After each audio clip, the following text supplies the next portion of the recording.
So we are happy. Everything's good. All right. Are you guys writing new music all the time, like a new album? I know it's early, but I saw that you put something about writing music all the time. Yeah, man, I'm always writing. Even right after we finished The Hollow, started writing a couple of tracks for Challenger. I think Vices was one of the first ones. So same with this record. As soon as we finished this record, I started writing some new jams. And instead of bringing like my interface, all my audio gear out on the road, I just do everything kind of like. I don't know if you're familiar with how August Burns Red writes their music. They use Tablet and Guitar Pro. Well, I hate using those programs, so I just go in Logic and I just do everything on the piano roll and just write MIDI guitars and MIDI drums and bass and stuff like that. And so that way later on when I get home and I have time to sit down and play it, I'm like, oh, this is the stupidest idea ever. Like, let's change it so it's something that's actually playable. So, but yeah, man, I'm always writing. Got to get that next one done. I know you have that question you want to ask. I just want to know what's been the best date on the tour. Show on this tour? Yeah. It's gotten really hard for us to tell anymore, I mean, like, the majority of these shows are sold out in 2,000 and 3,000 and 4,000 cap rooms. It's insane, like, that's definitely, like, when I said earlier that we'd always kind of known that we would make an impression on the scene, playing shows like that is kind of a different story, dude. Because, I mean, like, the venue we played last night, like, Adele just played there last year. It's, like, insane, So, I mean, we're definitely stoked on all the shows. And, I can't really single one out, but I will say Canada buys more merch. And America should follow. So, yeah. Anything? I don't know.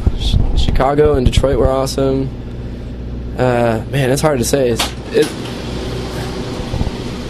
Sometimes, like, the places that you wouldn't expect to be insane are probably the craziest.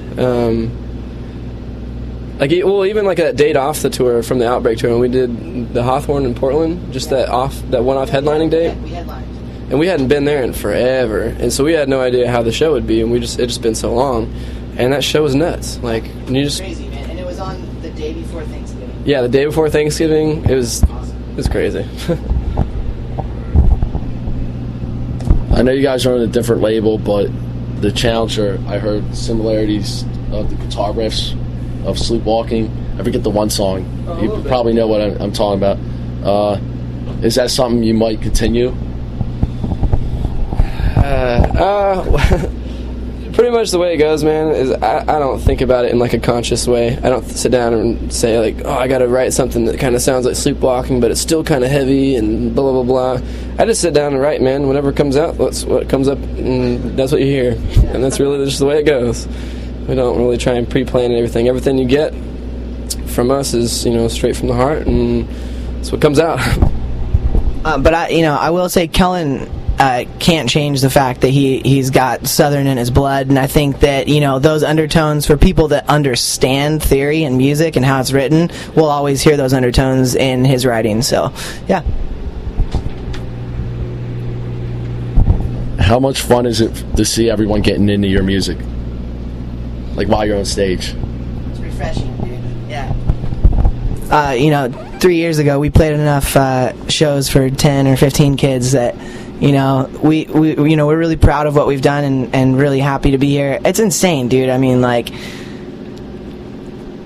sometimes they don't even look like people. Like, when the shows are that big, I know, like, what does Slipknot call their fans, of maggots or something like that. That's crazy. It's because it really does. It just looks like a bunch of ants. Like California Metal Fest, we played for 7,000 people, and it's like when I said bounce and I saw 7,000 people bounce, it's like, it's insane. It almost sometimes don't feel like a human. Like, you're just controlling so much, and it's an awesome feeling, dude. It's amazing.